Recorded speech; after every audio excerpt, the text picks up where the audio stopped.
زه په ډېر درناوي او ډېر خپل محترم ملګري او په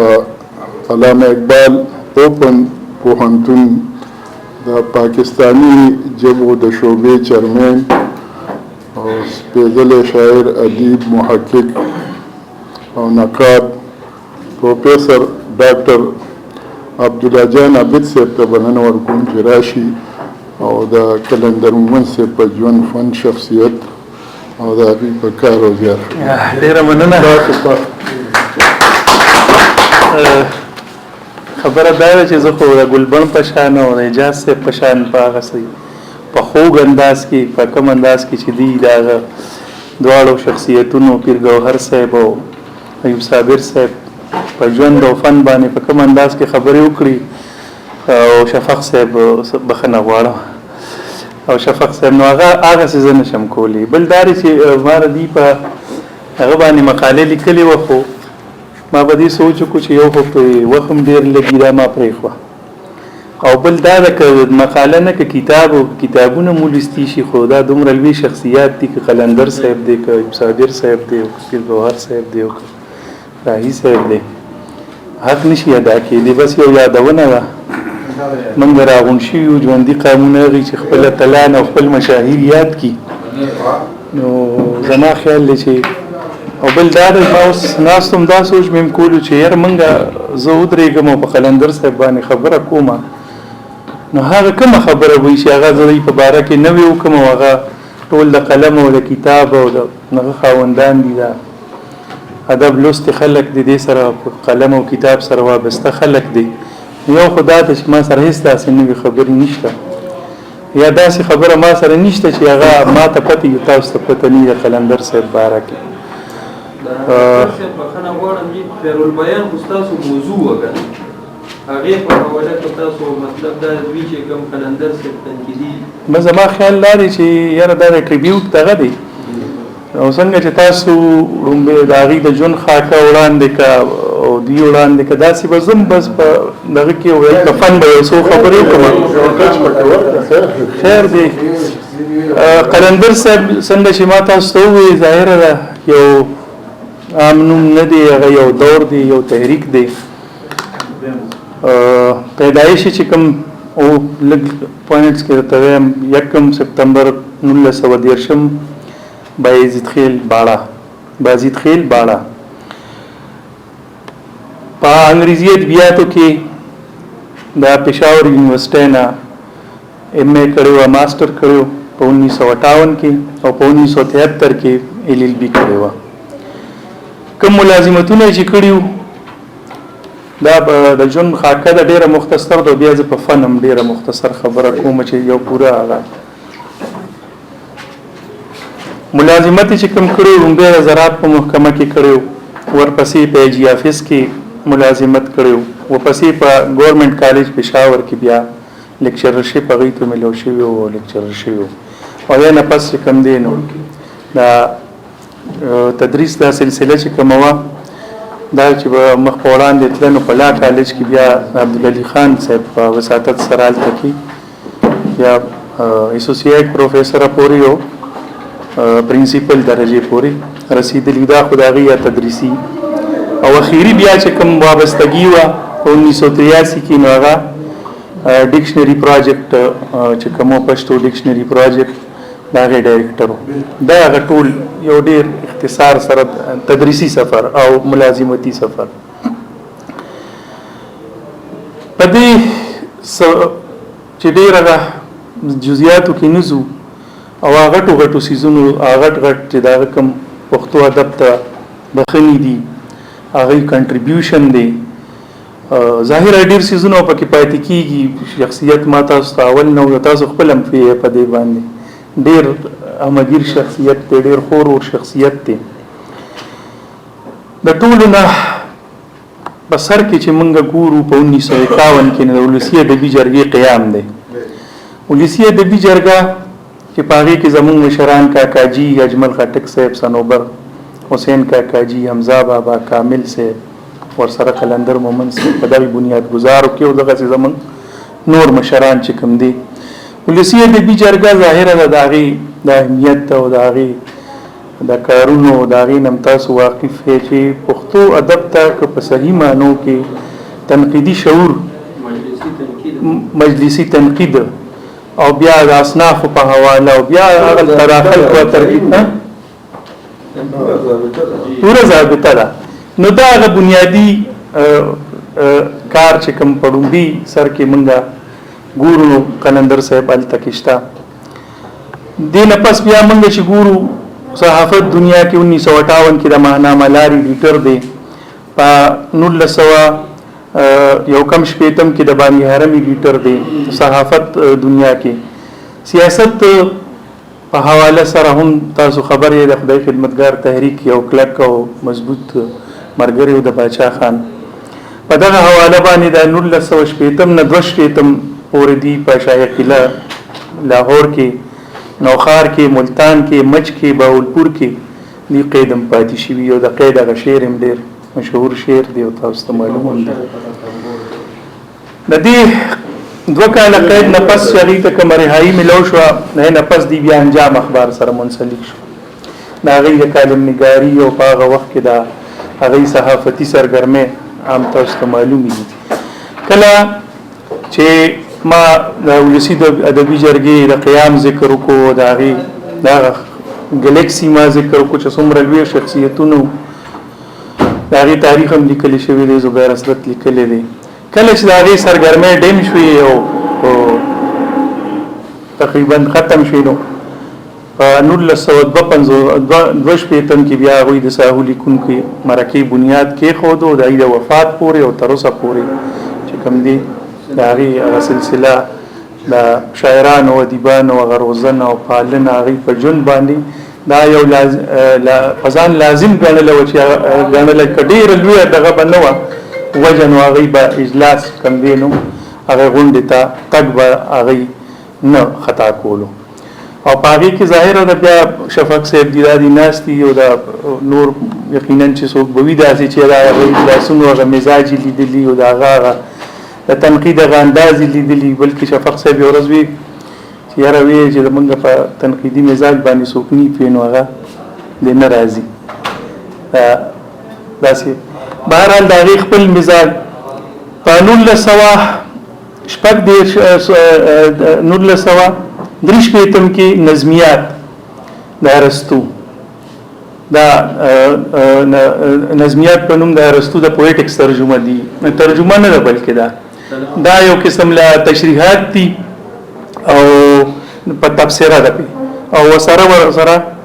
یو بل تنقیدی کاوش چې کوم دی نو هغه د هوټسن د کتاب بلکې د کتاب نه دا غي دا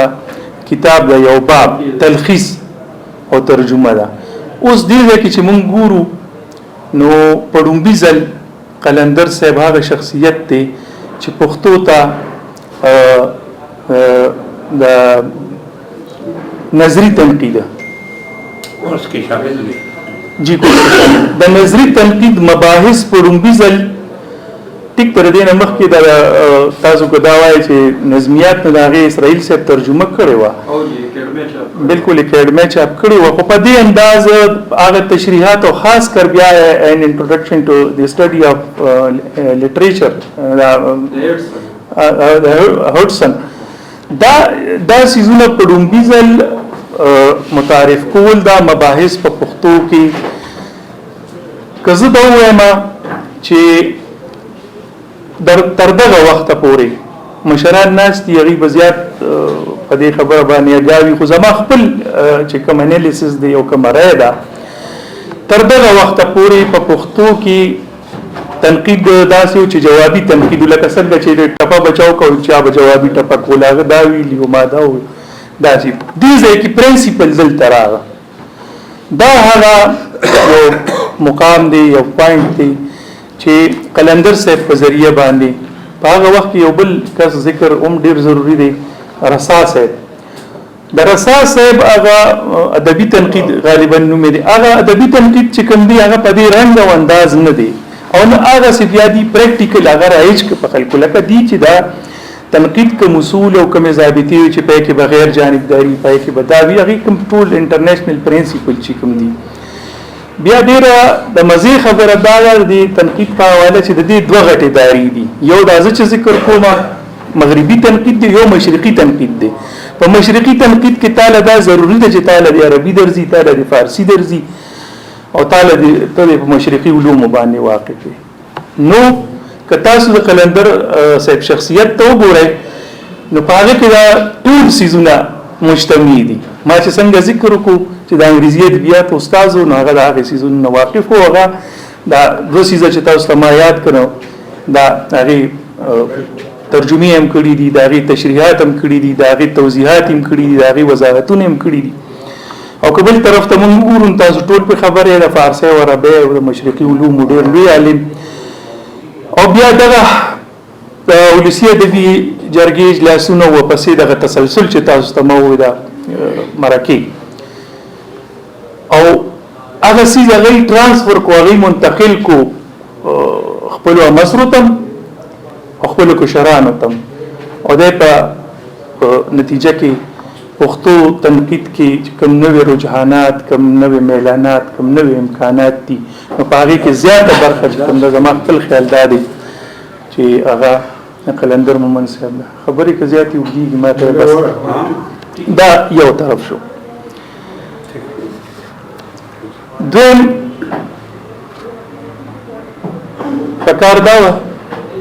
ما تنقید نشورو کا فکر دا چې ما شاعرۍ نشورو کړو فکر د جمع افسانه نګارۍ نشورو کړو ته ټول نه غټ دغه دوا اړخونه شاعر بے پناه د اوچتي درجه شاعر د ترقی پسند تحریک د اول صف شاعر کاغه فکر په حواله دي کاغه د فن په حواله دي شاعري بنیادی طور باندې څه دي د شاعري اغله ردی ټریټمنټ باندې هغه پیدو چې هغه څنګه اظهار کوي هغه څنګه بیان کوي ظاهره موضوع خو مغه یو ده چې محرومې دي عدم مساوات دي معاشي چې کم دین او عدم دغه دي اوس د دې ټریټمنټ د هر چا د هر طرفي پسند شاعر خپل خپل دي او په خپل رنگ او خپل انداز کې بیان کړي دي مونږ چې ګورو د ټریټمنټ ته نو د یو داسې رنګ د خپل فن ته ورکړي دي چې هغه ته مونږه داغه ځانګړي ډیکشن ویلی شو د خپل ځانګړي ډیکشن په وجه باندې ممتاز دي او خپل فکر فن چې کوم دي تغیر ته یو داسې وقار ورکړي دي چې هغه په افسانه کې هم او په شاعر په نور په تنقید خو خبرې کې دي چې په کم از کم په شاعرۍ او په افسانه باندې هغه تر اوسه نو چا چیلنج کړو مخکې پته نه لګي تر اوسه خو هغه چیلنجبل نه دي تر کومه چې افسانو خبره ده نو افسانه ظاهره ده یو ټیکنیک د شاعرۍ خپل ټیکنیک دي دا نه چې شاعرۍ ټیکنیک دی دا مطلب دی وایي د افسانې چې کوم لوازمات دي او کوم ټیکنیک دي نو زما خیال دی که په پښتو ادب کې د کوم افسانه نگار ټول افسانې د افسانې د فن او ټیکنیک باندې برابر خېږي نو هغه یو قلندر مومن صاحب دی ټیک ته د بل افسانه نگار با یو افسانه دوه افسانه درې افسانې پنځه افسانې څو افسانې به خېږي او ډېرې د معیار وي خو زما خپل خیال دا دی او هغه ټیکنیک ما چې لکه سلیک ډېر دغه کړی دی مثلا چې کہانی شروع کړي هغه سره سره پکاري کې یو دلچسپ تجسس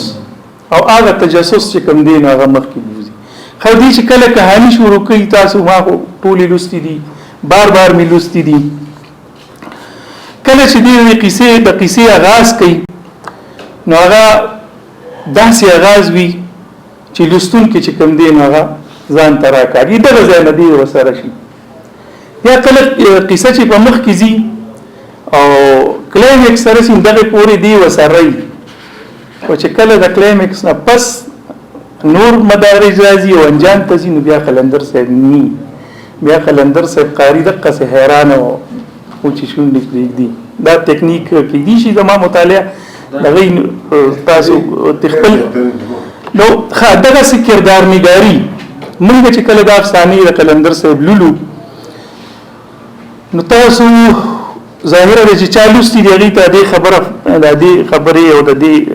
ادراک ضرور شته چې دا دی په افسانو کې د کردار نګارۍ فن ډېر په ښکلي انداز باندې موجود داسې دی چې کله افسانه یو قاری بس کی نو د هغه په ذهن کې ټول کردارونه نقش پاتې شي چاره دی دغه باقي د موضوعاتو خبره ده نو موضوعات خو تاسو ته مو وی چې همغه د پښتون معاشري موضوعات د پښتون ماحول موضوعات او د ترقی پسند تحریک د بیوزله او محرومه طبقو د بیوزلو دغه بنیادی موضوعات دي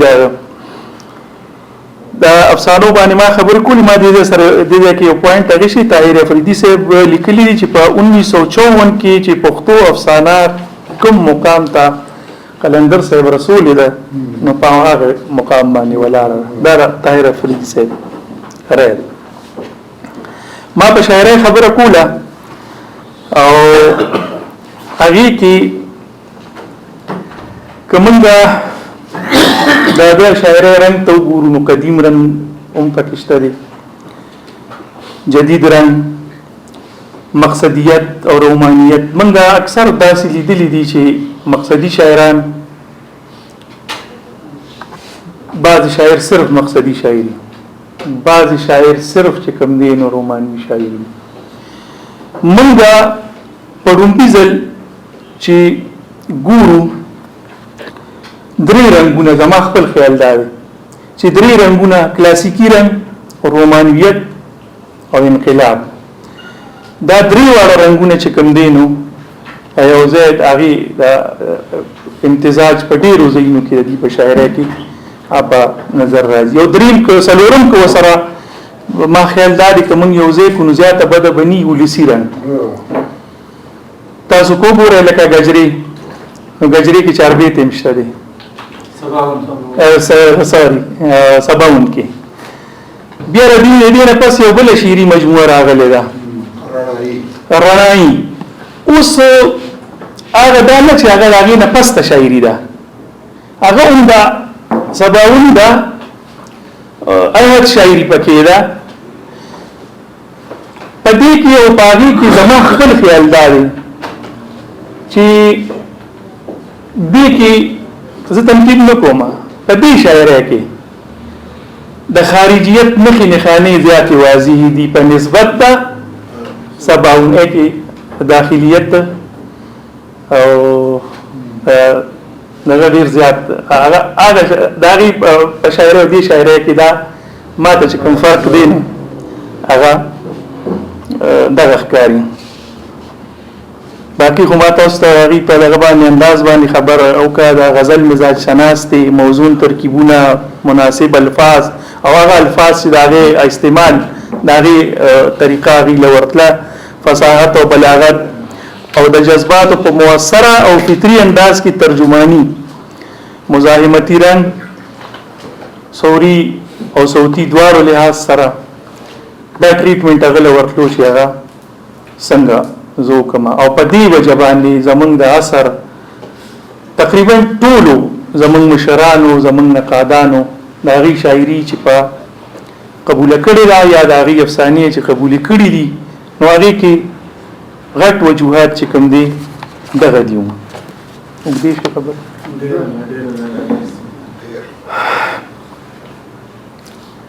بل ما تاسو ته ډکشنري پراجکټ ذکر وکړو په پښتو کې د لغت ماهرین چې کوم دي دا مستند لغت ګڼي او په دې وجه باندې ګڼي چې زمونږ په پښتنو کې او په ټولو قبایلو کې څومره مستند لفظونه چې دي هغه چې کوم دي په دې ډکشنري کې راوړل شوي دي او انټرنیشنلی چې کوم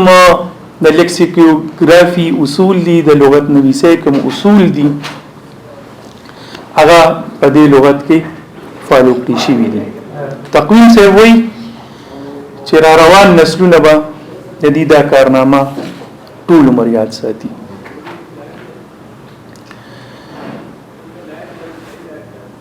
صحافت خبر وشوه ها مدون تحقیق او تنقید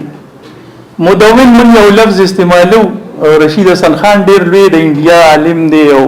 پښتون دی او داسې پښتون دی چې زه اردو ډیر لوی پروفیسورانو سره راغی خبرې هغه متعلق ما د هغه رائے اورېدلې ده چې ټول په لوی خلک په د متفق دي چې د خبره او د رائے او د قول چې کوم دی هغه ته تسلیم دي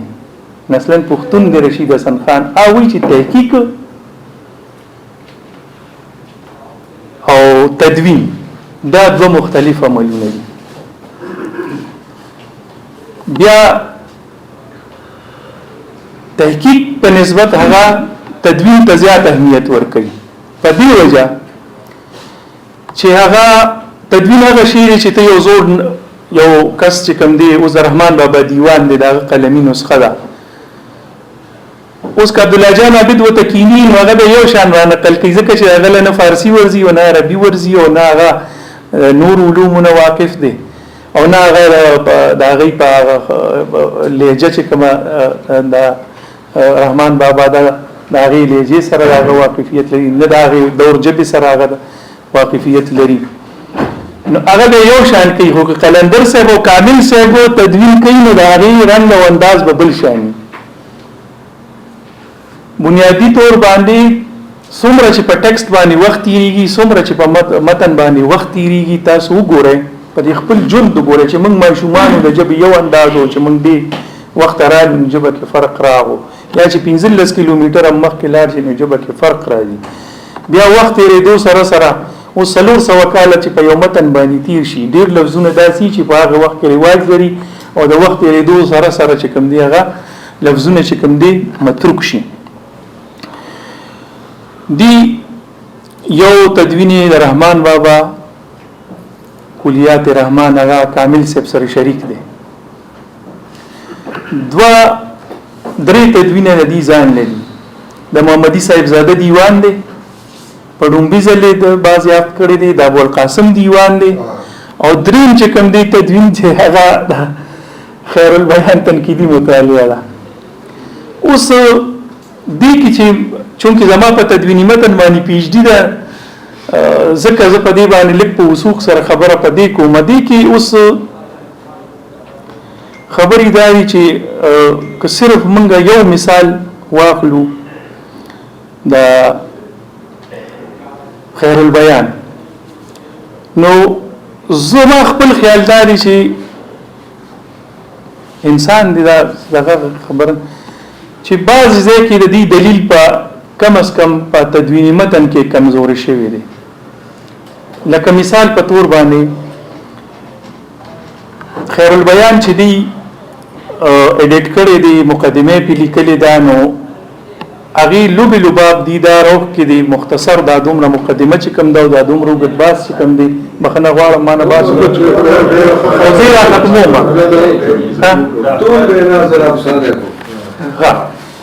نو دو پوینټه وزه تاسو ته خیمه دي چې په دې مقدمه کې لیکلې ده داغي د لسم مخه پوری او د دې مقدمه ټول نچوړ دادي دغه باس چې دا خیر البیان چې کوم دی دا اصل خیر البیان نه دی کوم چې په کابل کې چاپ دی او کوم چې په خاور کې پښتو اکیډمي چاپ کړي پښتو اکیډمي هغه به تاسو ته ظاهر ټول ته پته ده مولانا عبدالقادر صاحب په ټیوبینګن کې جرمني کې دې نسخه بازیافت کړي وو بیا چاپ کو دا بل کابل والے چې کوم دی نو غي بیا تللی دی هغه نسخه نه عکس یې غشتي دي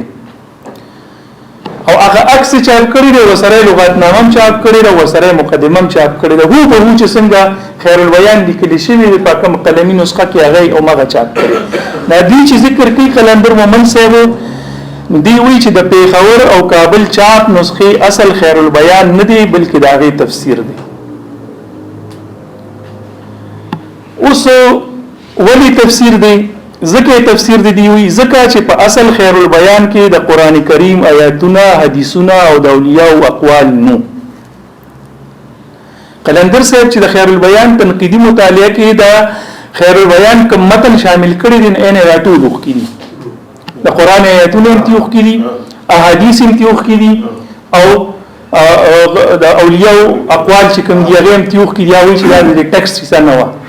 اصل خیر البیان امداد د څنګه چې ما ترتیب کو اوس سوال دا دی چې کلمات PhD کوله او سيزونه ما تاسو بلا حوالی دي صرف 3 حوالی د هغه احد تاسو در کومه چې تاسو په خپل نتیجه وایي د پیس فیصله نه کوم لومبي د مخزن حواله مخزن چې کوم دینو تاسو ته معلومه ده نه کوم دروازه به کتاب دی د هغه احد سره دی دغه مخالف دی هغه سره ارس شي وی دی هغه ټول تاسو خبر یې مخزن لیکي او دا ز ترجمه فارسی متن مشته دی د کې د کسو کې ګوري وی ګوري زه ترجمه ویم او آیاتونه غلط لیکلي دي بے ځای تعویل یې کړی دي او ځان نه حدیثونه جوړ کړی دي او درج کړی دي د دې څه مطلب شو د دې دا مطلب دی چې په خیر البیان کې قرآنی آیاتونه او حدیثونه او ټیک شو د وسیزه ثابت شو ځکه چې هغه مخالفه معنی چې شتا اوس دویم خیر البیان په خپل راغی یو جمله راته وایم خیر البیان یزید وی چې اوک خزما دی خو چون کې د الله طرف دی وی چې زه خبرې کوم هغه سټایل او اسلوب خو تاسو ته معلوم دی نو دی لیکي چې اوک خزما او زما د انبیاء او اولیاء گفتار په دا کتاب څوک خدای وته وي اوک خزما او زما د انبیاء او اولیاء گفتار په دا کتاب که د دوی ویناو که د دوی د ویناو شکل وی زماله کلام یعنی که زماله کلام مطابق وي نو تی اولی که په خیر البیان کې څه لیکه زما یعنی قران یاد او زما د انبیاء نو حدیث یاد او زما د اولیاء او گفتار نو هم دغه یاد درې بل یو ډیره اهمه حواله چې زه تاسو ته درکوم چې کم از کم د 2 سیزونو گوی ورکی یو شعر دی او شعر د چا دی د علي محمد مخلص د علامه د مؤلف چونکه شاعر مو دیوان پښتو اکیډمي چاپ کړی دی او علي محمد مخلص چې کومون هغه د بایزید انصاری مرید مو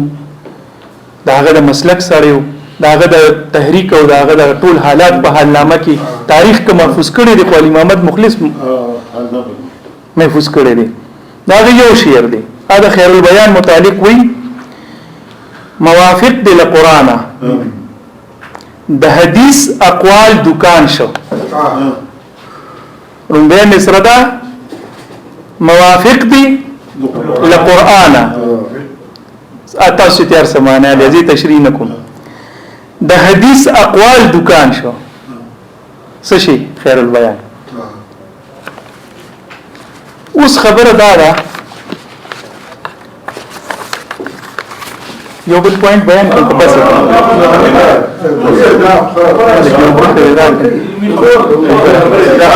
ډاکټر صاحب په پټه خزانه کې میزان مان کوي کنه نو بیا ډیر د شزي په پیغام خو باس تر نیولای دی بس زه په عبادت د موسوعه مچ لکه خطیب کله هم مشتاق تیری باتوں کے لکه بابور رحمان کې تبین کا غیر کنده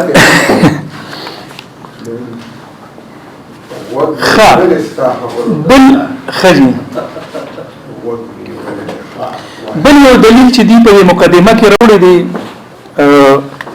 قلندر مومن صاحب داغه اقتباس ته اورومه او بیا د تداغیغه جواب په خپل خیال ضروري نه چې دې سره تاسو اتفاق وکړئ دا ما خپل راځي دا قلندر مومن صاحب په خیر البیان په مقدمه کې لیکي بایزید خان د خپل یو بل تصنیف دا قلندر صاحب خبره ده بایزید خان د خپل یو بل تصنیف مقصود المؤمنین د تالیف وجه داخل کومه وجه خي ما ته زما زوی شیخ عمر اول چې کستا خوخوي نو د خپل زامنو او اوليالو لپاره د قران او د نبيانو له احادیث او د ولیانو له اقوال څخه نصيحت ولیکه نو ما دا خبره ومنله ما یزيد او اراده مې وکړه چې د خپل علم او ادراک په مقدار او د خدای پاک په مهرباني مدد او توفیق په یو فصل مشتمل یو کتاب لیکم او نامه مې مقصود المؤمنین کې خودا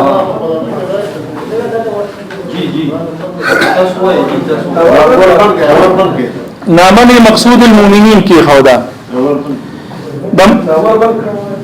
د مقصود اوس قلندر صاحب وی چې د مقصود المؤمنین په حق له دار هیڅ هم نه د پیش کړي چې دا د خیر البیان نمخ کې لیکل شوی کتاب دی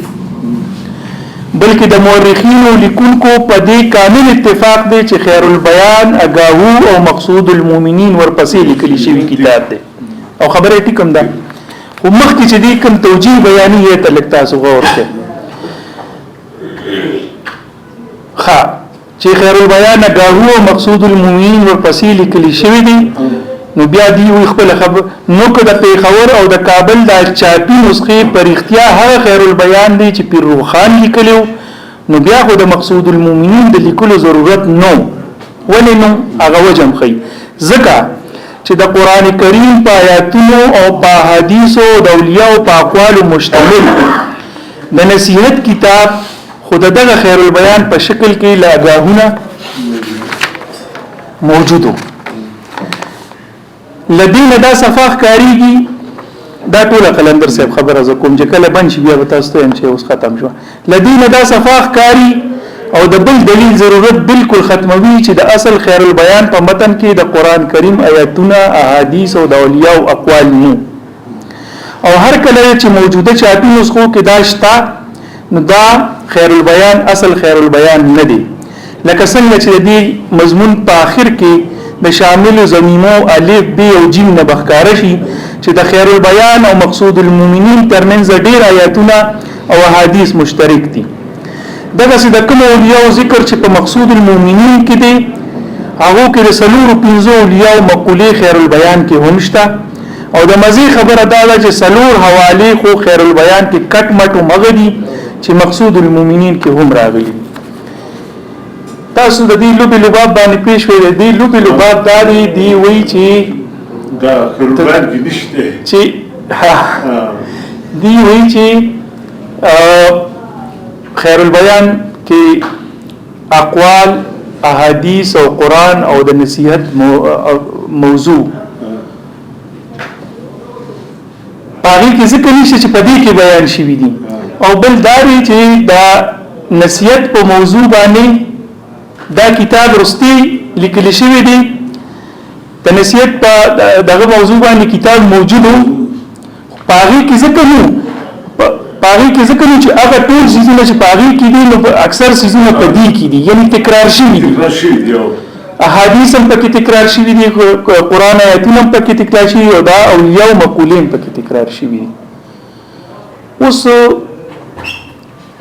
یو مصنف یو خپل سیس تکرارول شي یو موضوع په یو کتاب کې چې بیان شي په بل کتاب کې بیان دي شي دا نه د چې یو ځای کې یو موضوع چا بیان کا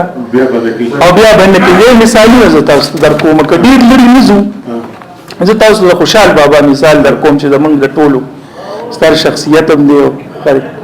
د خوشحال بابا اوس کچري خبره دا وي که خبره لګ نور وړاندې بوزو د قلندر مومن دی دلیل تا د بل زاوی څخه زیر شو چې د نصیحت په موضوع خیر البیان د وړاندې نه موجود نو بیا د مقصود المؤمنین لیکلو ضرورت نو یا په وو بی او جیم زمینو کې ورکړی شوی د خیر البیان او مقصود المؤمنین ترمنځ ډیر آیاتونه او حدیث او ځینې مقولې مشترک دي اوس په دې حواله ګڼ مثالونه داسې وړاندې کیدي شي چې د یو مصنف د لومبي کتاب موضوع او حواله داغه په یو بل او یا ورپسې کتاب یا کتابونو کې هم راغلي وي لری بنزو د خوشحال بابا د کتابونو مسو مثالونه وړاندې کو د خوشحال بابا دیوان او بازنامه داغه بیل تصانیف دي خود مصنف دو غزل داسې دي چې هم په دیوان کې راغلي دي او هم په بازنامه کې. په دیوان کې د وروړو حواله صنفي ده او په بازنامه کې حواله موضوعي ده. او که خبره یوازې د موضوع په ارتباط وي لکه څنګه چې د محترم مقدمه نگار استدلال دی چې په یو موضوع یعنی اخلاقی کتاب موجود نو د بل کتاب لیکلو ضرورت نو. خو اوس لږ من د خوشحال بابا په موضوعاتو کې د باز موضوع ته زیر شو نو دغه موضوع یوازې هغه په یو ځای یو کتاب کې نه راوړي بلکې په ګڼو ځایونو کتابونو کې پر منظومه او منصوري لیکنې کړې دي. د مثال په توګه په دې موضوع دا غوي دو بشپړې قصیدې دا غوي په دیوان کې راغلي دي. د ښکار په موضوع یو مکمل باب په دستارنامه کې راغلي دي. دو بازنامې په کتابي بڼه لیکلي دي چې یو پښتو نظم کې ده او بل په فارسی نثر کې ده. د بازنامې په پرتا که د خوشحال د حبسیاتو په موضوع خبره وشي نو د فراقنامې د خوشحال د حبسیاتو مجموعه ده چې د اورنګزیب مغولي بادشاه لقیب پاوان کې لیکل شوی ده. د دغه مجموعي ځینې برخې د خوشحال بابا دیوان کې هم راغلي دي او دستارنامه کې هم. دغه طبنامه د خان بابا بل کتاب دی چې ځانګړي نسخې موجود دي خو دغه کتاب د هغوی په یو بل کتاب فضلنامه کې هم راغلی دی او دغسې د فضلنامې ځینې برخې او فصلونه د طبنامې په نسخو کې هم لیدل کېږي. نو اوس موږ په دې صورتحال کې د مقدمه نگار د منشا مطابق اخته شو او د خیر البیان او مقصود المؤمنین د و بی جیم د زمینو غوندې د خوشحال دغه آثار او زمینې تیاری کړو او نتیجه کې دا وایو چې د فلانی کتاب په موجودیت کې د فلانی کتاب د لیکلو ضرورت نو. ولی چې دغه موضوع فلانی کتاب موجودو نو دا تحقیق او استدلال بسنګ دی. به هر حال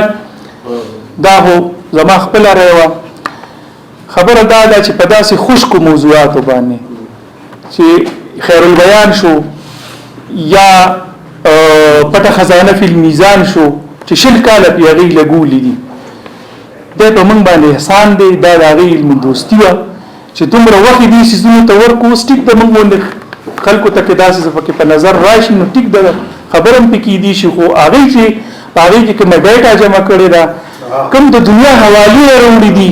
د عربی د فارسی د نور جبو د ټکو توجیهات وروړي دي نو دا غي مثال نشته. بهر الله یو د نقطې ما تاسو ته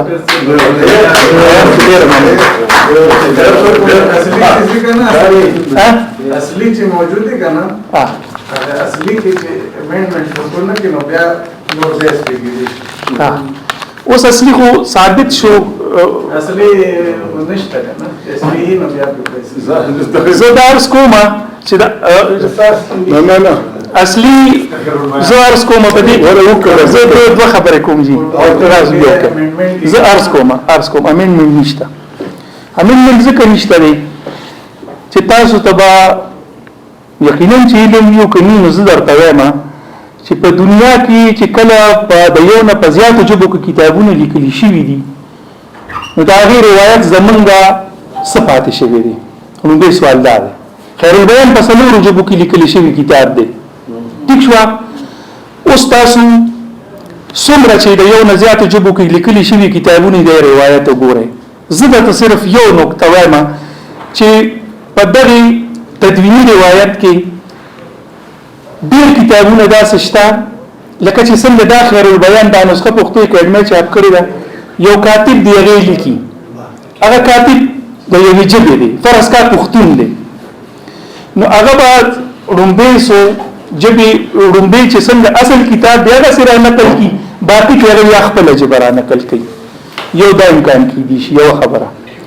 چې کاتب پښتون هغه د خپل ژبه را نقل کړو دا پته دا خولي چې دا کتاب په سلورو ژبو کې دی ټیک شو. دویم دا قلمي نسخې د بادشاهانو له صاحب حیثیت خلکو لیکل شوی لکه دا عمر سوکنو لسونه د پښتو قلمي نسخې دا غي دغه لیکل شوی دي دغه نور چې بادشاهانو له لیکل شوی دا هغه بادشاه هغه خپل یو ریکوایرمنت چې هغه یا پښتون یا هغه د بلی چې وی یا هغه صاحب زو نو هغه ته خپل چې بیا د کاتب ته وی چې ته د پښتو را نقل کا اوس خیر البیان چې دا موجوده کوم نسخه دا په ابتدا کې څلور واړه جبې شته دي ورسره دا په یو جبه کې تللی په پښتو کې دی وجه دا دویم تاسو د اطلاع لپاره دارس دي چې د دې نسخې نه پسه په سالار جل میوزیم کې چې کومه نسخه پیدا شو او زلمی هوادمل دا ټول قواعد د پښتو په هند کې د پښتو کتابونو قلمي نسخې نو هغه د سر نواله تر اخره پورې ټوله په سلورو جبو کې او هغه نسخه تاسو ته د علم چې راځي شو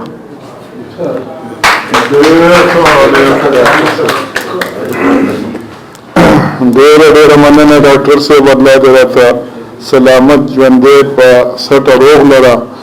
او ډېرې ګرانې هغه تحقیقي خبرې